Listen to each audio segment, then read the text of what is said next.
Bueno, efectivamente, Moisés, ya vamos sobre el segundo régimen de excepción. Mantenemos la presión en las calles, en las comunidades. Estamos teniendo, a diferencia de los primeros días del régimen de excepción, donde había de alguna manera un sentimiento dentro de la población de que si esto que se estaba haciendo era algo que se iba a mantener en el tiempo, Sí, sostenible. y sostenible. Y de los primeros 15 días para acá hemos venido teniendo un gran apoyo de parte de las comunidades. Lo cierto es que la gente entendió y comprendió que independientemente de las incomodidades que se pueden dar en algunas zonas donde se interviene. ¿Te acuerdas al principio que hacíamos cierres de determinadas colonias que habían sido pues ícono de parte de estas estructuras, y había cierto malestar, pero ninguno de esos malestares se compara a estar sometido a estas estructuras terroristas, que está demostrado que a base de muerte y a base de plomo mantenían en zozobra y sometían a nuestras comunidades. Es así como también parte de toda nuestra fuerza, tanto el ejército y policía, también han estado motivados al 100%, precisamente porque saben que lo que andamos haciendo es un trabajo que va a definir el rumbo del país en materia de seguridad. Pero, como te digo, gracias a Dios hemos tenido mucho apoyo de parte de la ciudadanía. Es definitivo, Moisés, ya no a estas estructuras, todos nuestros ciudadanos, el Estado con sus tres poderes y la ciudadanía, ya no queremos a esta gente en nuestras comunidades, y eso es parte de lo que día con día revisamos como Gabinete de Seguridad con el presidente Nayib Bukele, para seguir en esta escalada con diferentes tipos de estrategias, precisamente para lograr desarticular completamente a estas estructuras terroristas. Ese es el plan, desarticularlas completamente hasta donde se pueda. Completo, Moisés. Todas las reformas legales que se han presentado y que venían en este compacto del régimen de excepción, creo que queda claro que como salvadoreños este tipo de grupos terroristas ya no tienen cabida dentro de nuestro territorio. Los niveles de extorsiones se han disminuido, me imagino, también. Han disminuido. Recuérdate que el corazón de estas estructuras, nosotros le llamamos a esto HIT, es como homicidios, extorsiones, armas, tráfico de drogas y tráfico de personas.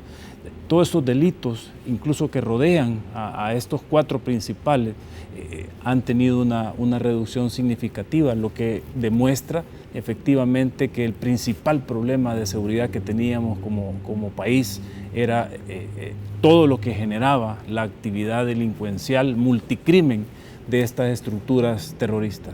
Muy bien, vamos a ver los números duros, los números gruesos que se tienen, ministro, pero antes, interrogante que siempre surge: ¿hasta cuándo se va a seguir con ello? Con el régimen de excepción y las detenciones.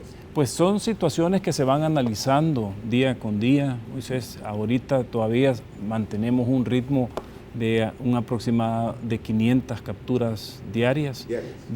Esto quiere decir que, recuérdate que, no sé si lo dije la vez pasada que estuve acá, pero una de las cosas buenas que dejó tantas políticas erróneas y tanto no querer resolver el problema por parte de los gobiernos anteriores, es que nos quedamos con una data histórica de detenciones de casi de 25 o 30 años. de tal suerte que por eso es que nosotros estamos llegando a las comunidades, nuestro personal en el despliegue va con nombres y apellidos de las personas que andamos buscando, porque ya sabemos que tenían un antecedente, que habían sido detenidos, muchos de ellos, y lo hemos estado viendo, tienen un récord criminal de homicidios, de robos, de violaciones, de extorsión, de privaciones de libertad, es decir, esa información es la que estamos todavía vaciando en todas las comunidades y estamos yendo todavía a extraer, de tal suerte que no te puedo decir, porque son cosas que se analizan día con día hasta cuándo vamos a llegar. Naturalmente vamos a llegar hasta que tengamos un buen número de estos integrantes tras las rejas para luego seguir con las otras fases que se tienen. ¿Hay capacidad en el sistema para dar el adecuado resguardo dentro de penales o instituciones similares? Pues estamos haciendo todos los ajustes internos a nivel de los penales de máxima seguridad. A este momento hemos logrado algunas ampliaciones en Mariona e Izalco, y también ya tenemos un proyecto para hacer un penal de campaña en los terrenos conexos a Zacatecoluca. Es decir, sí llevamos también como es todo ese trabajo en paralelo, precisamente para tener las capacidades que todas estas capturas diarias están generando dentro del sistema. Ok, bueno, las personas detenidas desde el 26 de marzo hasta el 8 de mayo, ayer, estos son los datos más recientes que se tienen, son datos que nos ha proporcionado precisamente el Ministerio de Justicia y Seguridad Pública, y lo que vamos a presentarle, los tiene ahí en pantalla, tal vez nos lo explica, ministro. Sí, esto es un poco el detalle de las capturas. El corte más o menos fue como a las 9 de la noche, naturalmente en términos generales llegamos a los 26.800 y algo, pero aquí un poco lo que podemos ver es el grupo etario donde se concentran estas 26.755 detenciones, y podemos ver que el grupo etario de 18 a 30 años es el que mayormente concentra el porcentaje de detenciones, que también haciendo un símil con la conducta homicida que tenían estos grupos terroristas antes de la entrada en vigencia de los regímenes de excepción, también en esos grupos etarios teníamos una concentración de homicidios, es decir, es coincidente en las edades de captura con las edades de los homicidios que se daban en el país. De los homicidios que se daban en el país, pero es donde ellos también concentran la mayor cantidad de postes, colaboradores, algunos homeboys que ya a pesar de que no han llegado a los 30 años, pero ya hacen su ingreso dentro de estas estructuras. Y así vemos también grupos etarios importantes de 41 a 60 años, donde se ubican algunos de los líderes históricos de estas estructuras, pero también algunos de los cabecillas nacionales que se han capturado están en este grupo etario. Aquí es donde 41-60. Y como puedes ver, pues también hay gente más allá mayor, y eso también refleja esas casi 3 generaciones que tenemos.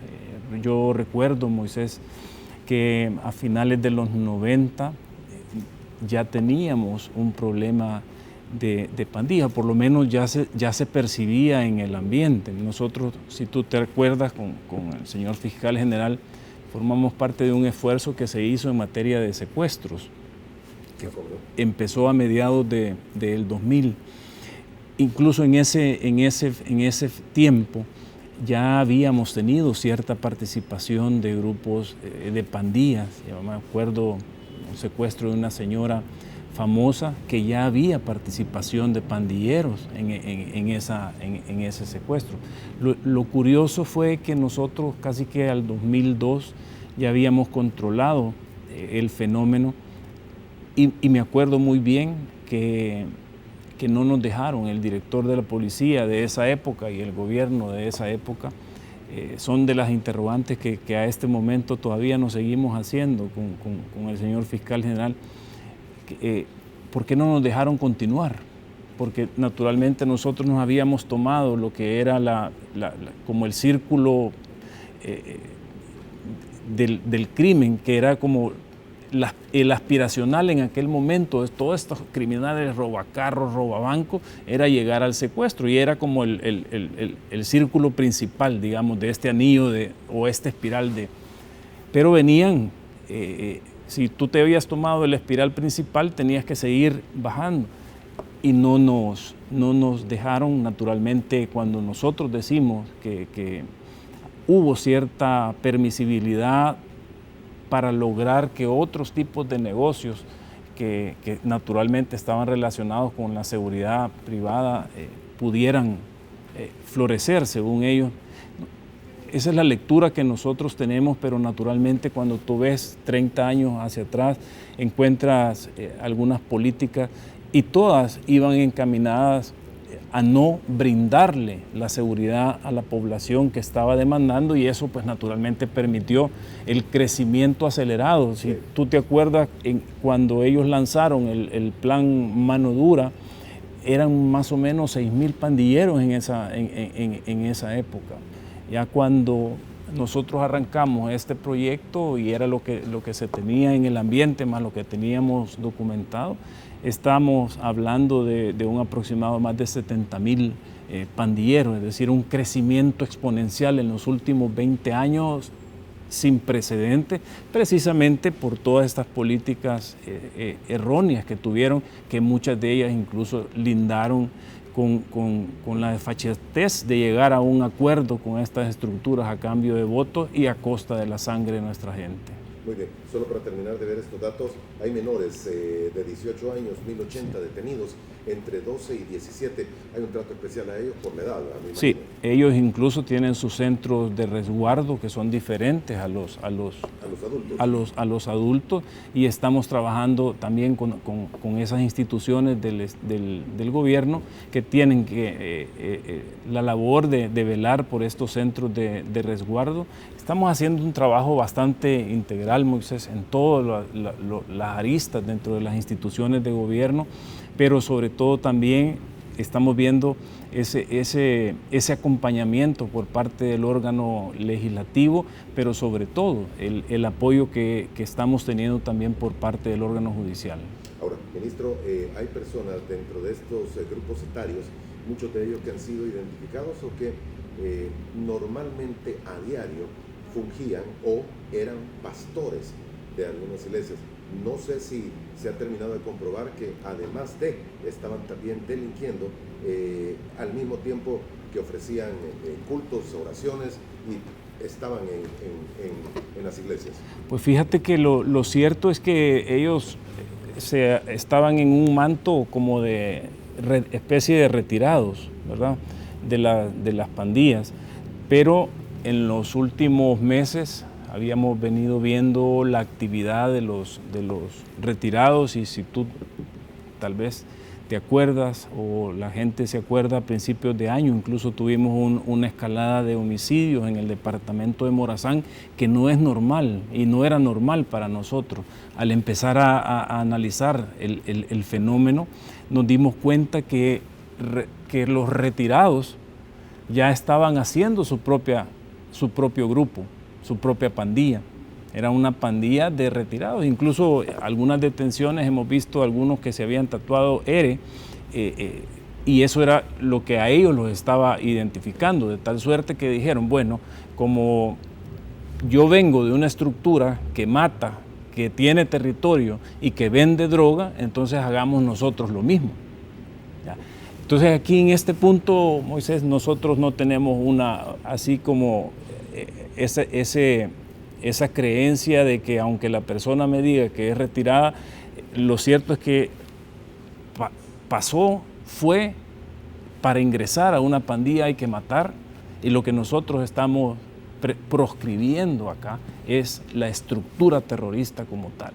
Y mientras tenga identificativos y nosotros tengamos información de que esta persona fue parte de esta estructura terrorista, va a ser detenido.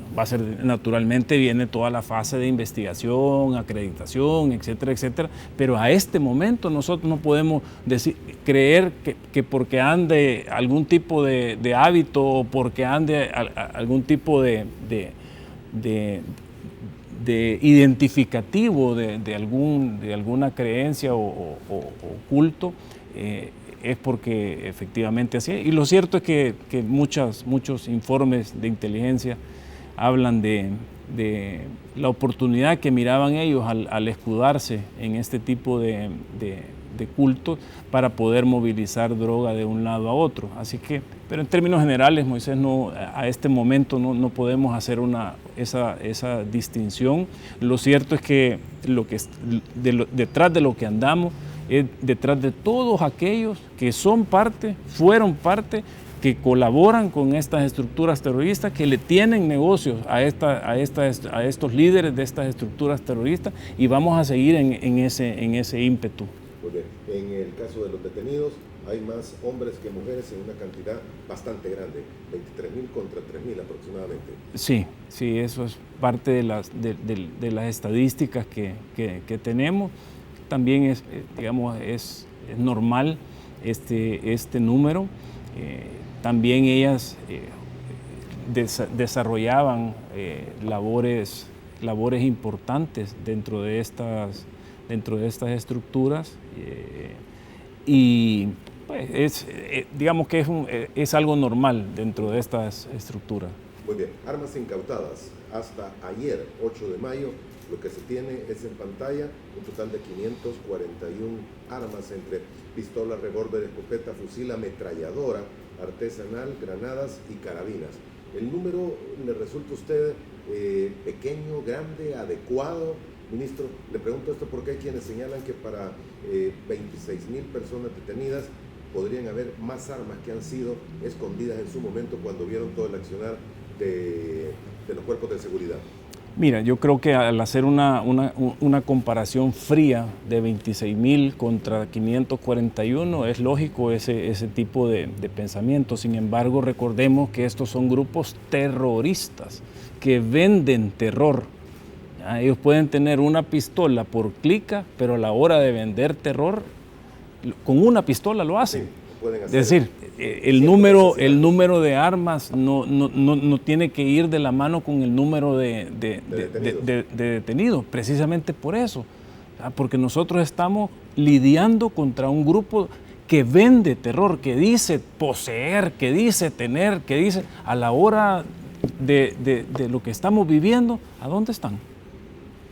A todos esos que en las llamadas de extorsión hablaban de matar, de no sé qué, que tenemos aquí, que tenemos allá, ¿a dónde están? Es más, casi 26.755 capturas limpias. Por más armados que hemos hecho las detenciones, no tienen valor, y los que tienen valor naturalmente pues quedan sometidos frente a la autoridad. Porque sí ha habido enfrentamiento, ¿verdad? Hemos tenido, pero incluso, Moisés, no tiene una relación contra el número de detenidos, y esto lo hemos hablado con alguna comunidad e instituciones internacionales, que lo cierto es que es una campaña, es una guerra, puede ser incluso que estemos creando un nuevo concepto de guerra, porque lo estamos haciendo desde un Estado de Derecho, donde nuestros policías salen a capturar, nuestros soldados salen a capturar, nadie está saliendo a matar. Entonces, si tú dices, bueno, 26.755 y hemos tenido 10, 11 eventos donde ha habido una letalidad, que también han resultado personal de las fuerzas del orden nuestro lesionados en esto, pero tener 11 letalidades contra 26.755 detenciones, yo creo que esto habla muy bien del profesionalismo, y algo hablábamos la vez pasada sobre este tema, pero nadie te está reconociendo que efectivamente tenemos unas fuerzas del orden respetuosas de los derechos humanos, pero sobre todo profesionales, porque yo no te puedo negar de que mucha gente nuestra tiene afectaciones por parte de estos grupos terroristas, ha tenido afectaciones. Acuérdate de los tiempos de las olas donde a la semana casi que nos mataban a un policía, mataban a un soldado. Es decir, no obstante eso, a pesar de que andamos armas de fuego, pues los datos están ahí y precisamente, te digo, como Gabinete de Seguridad nos sentimos bastante orgullosos de nuestro personal porque hemos logrado llevar esta guerra en este nuevo concepto. Otro país, si fuera otro país el que estuviera en guerra, te aseguro, Moisés, que fueran 26.755 muertos contra 11 detenidos, te lo aseguro. Pero nosotros estamos redefiniendo el concepto y demostrándole al mundo que tenemos fuerzas del orden respetuosas y profesionales. Esto mete mucha tensión y estrés también al trabajo que tiene que hacer a diario la Fiscalía General de la República, porque una cosa es detenerlos, el otro es que la Fiscalía tiene que probar los delitos para los cuales han sido señalados, aunque sea un régimen de excepción, y poder judicializar cada una de estas detenciones. Se están logrando buenos resultados de acuerdo a las publicaciones que da la Fiscalía, porque a diario conocemos más y más personas, más y más detenidos que son procesados y que tendrán que guardar prisión por lo menos mientras se desarrolle el juicio, toda la investigación necesaria. Sí. ¿Se podrá mantener eso también? El problema es eso, porque se necesita una cantidad increíble de personas para manejar tantos datos, tantos expedientes, 26.000 personas.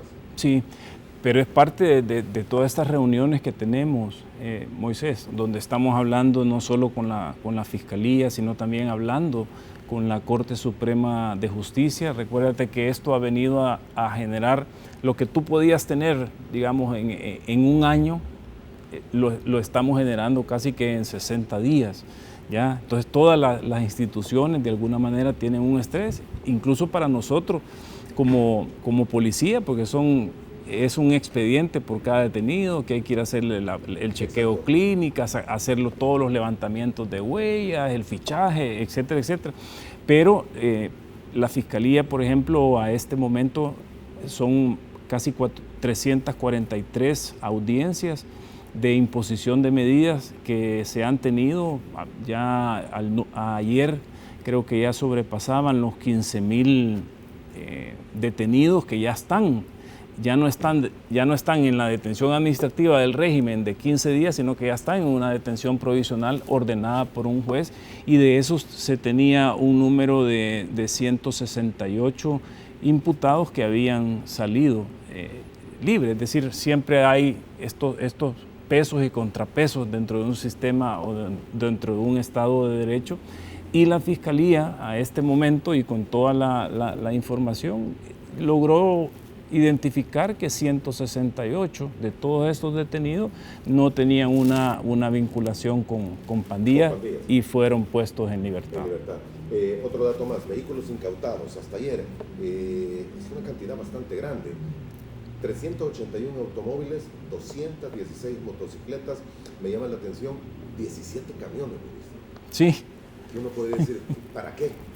Pero recuérdate que incluso hubo una estructura de pandillas que se capturó, que utilizaban el camión como cobertura para llegar a muchos de sus negocios, y adentro del camión iban los pandilleros. Es decir, claro, ellos, acuérdate que esto son 30 años, ya habían logrado tener cierta sociedad paralela donde ellos tenían negocios en los mercados, tenían taxis, tenían mototaxis, tenían Ubers, es decir, y otras actividades.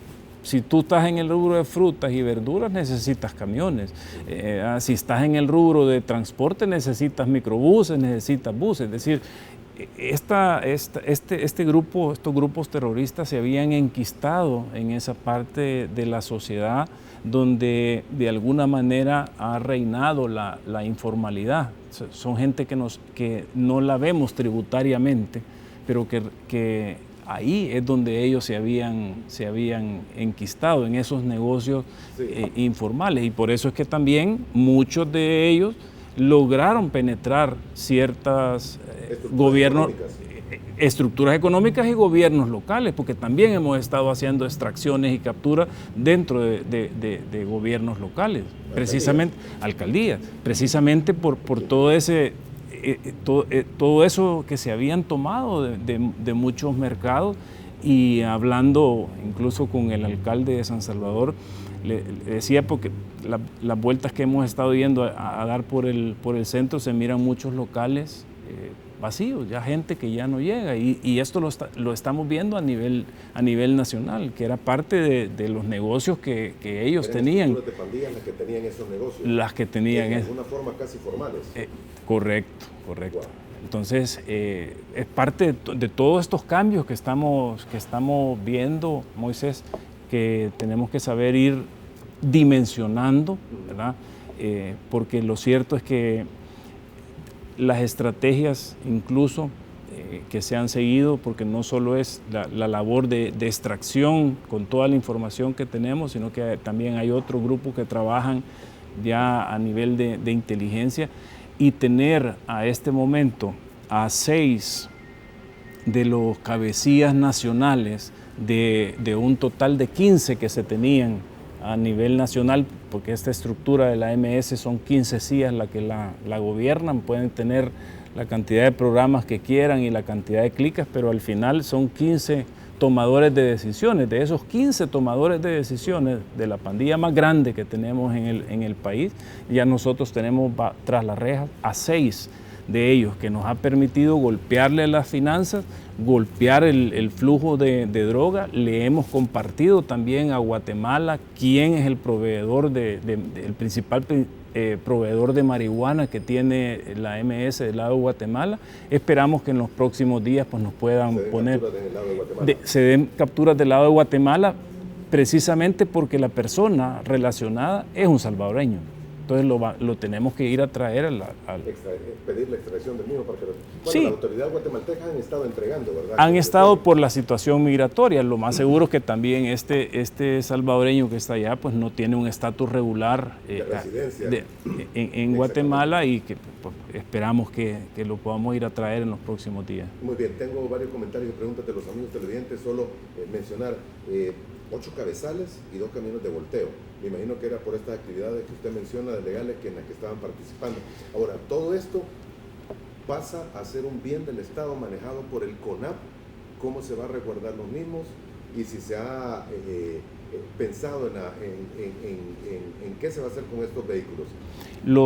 Estos vehículos, por la ley que pasamos, lo que se le da la facultad al CONAP es de poder disponer de su uso. Siempre van a estar a la orden de un juez, pero el uso va a estar asignado a la policía, a la Fuerza Armada. Okay. Esa es de hecho, ya la semana pasada empezamos a asignar estos vehículos.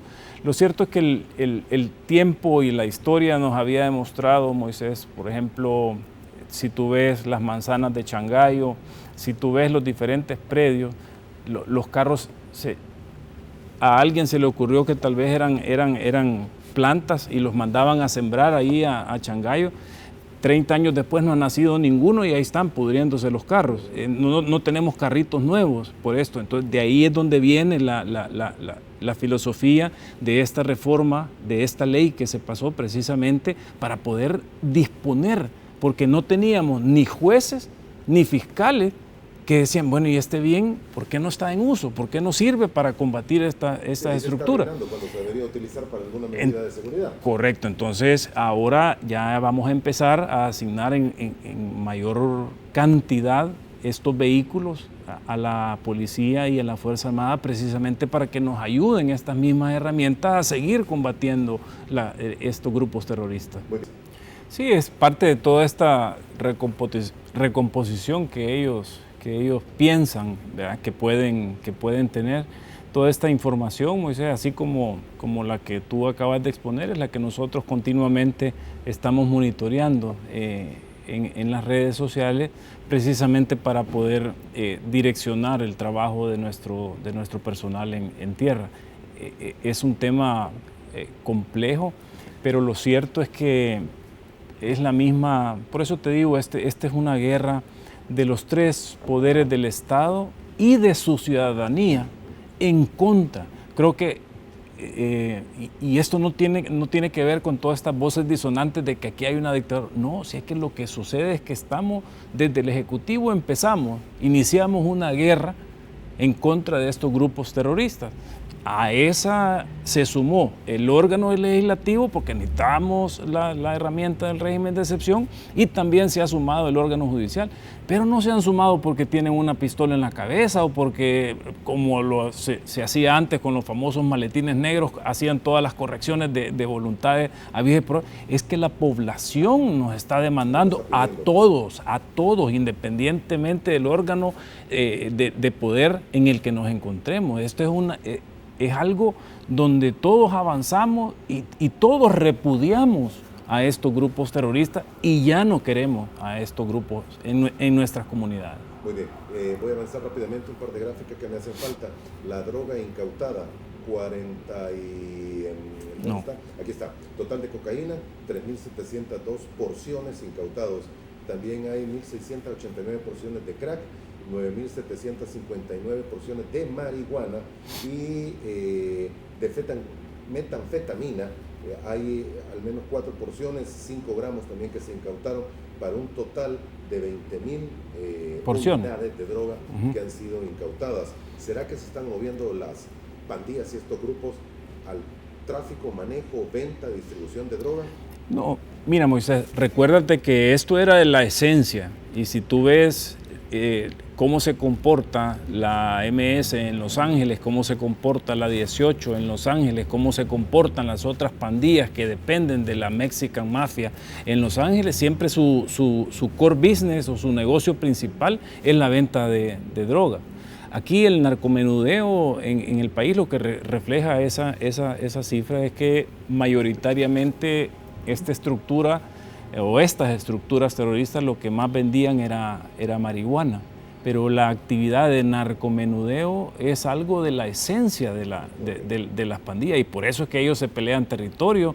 Es decir, si tú ves los orígenes de las pandillas en Estados Unidos, es lo mismo que quisieron venir a replicar acá, ¿ya? Entonces siempre hay, por eso yo te decía HIT, homicidios, extorsiones, armas y tráfico de drogas o tráfico de personas, pero es una actividad de narcomenudeo. Ellos tenían casi que todas estas salas de venta de marihuana en diferentes puntos del territorio salvadoreño. Bien. Hay un total de casi 6.000 teléfonos que han sido incautados hasta el momento, por lo menos hasta los datos que se tienen ayer, 5.994, y quería mostrar esta última gráfica que es el resultado de audiencias de imposición de medidas por zona y total de imputados en libertad. Podrían ser aquellas personas que usted mencionaba, ministro, que han sido detenidas, pero que al final el sistema judicial determina que no tienen ninguna vinculación y que no hay una prueba suficiente y han sido liberados. Si vemos el total, aproximadamente el 1% de los procesos que han sido llevados ante la justicia. ¿Es así, verdad? Sí, más o menos ese es el número, el 1%, es la cantidad que se ha venido esbozando precisamente por toda la información. Y esto, recuérdate que es una colaboración entre policía, fiscalía, para que ellos hagan la solicitud ante el juez, y el juez debe de valorar si lo que le está pidiendo la fiscalía es acorde, y vamos en ese trabajo coordinado. No ha sido fácil, Moisés. Creo que esto ha venido a meternos presión a todas las instituciones. Sin embargo, por dicha y con el apoyo de Dios y esa voluntad de todos los salvadoreños, que cada uno de nuestros elementos de la fuerza del orden, sea soldado, sea policía, detrás de ellos andan la voluntad de millones de salvadoreños, y eso precisamente es algo que nos tiene motivados. Imagínate que tú tienes regímenes especiales de servicio ahorita dentro de la policía, cuando la policía no tiene el régimen que tenía el ejército, o que tiene el ejército de estar acuartelado, que tienen ellos toda su infraestructura para poder descansar o pernoctar. Sin embargo, andamos trabajando día con día, nos levantamos con ese ánimo de seguir limpiando nuestras comunidades, de seguir atendiendo el llamado de la población para ir a hacer estas extracciones a estas comunidades. Y cumplir con las misiones que se tienen. Ministro, gracias por el tiempo que nos regaló esta mañana. Un mensaje final muy corto, tengo apenas segunditos. Gracias, Moisés. Bueno, un saludo para todas las madres de nuestra corporación policial. Así ya mañana es el día y yo sé que va a ser un Día de la Madre un poco diferente a los anteriores, pero quiero mandarles un saludo fraterno, decirles y animarlas a que sigan educando muy bien a sus hijos. Ustedes, como portadoras del uniforme, ya saben lo que es disciplina, saben lo que es portarse bien e impartir el orden, y hay que trasladarlo también a las nuevas generaciones.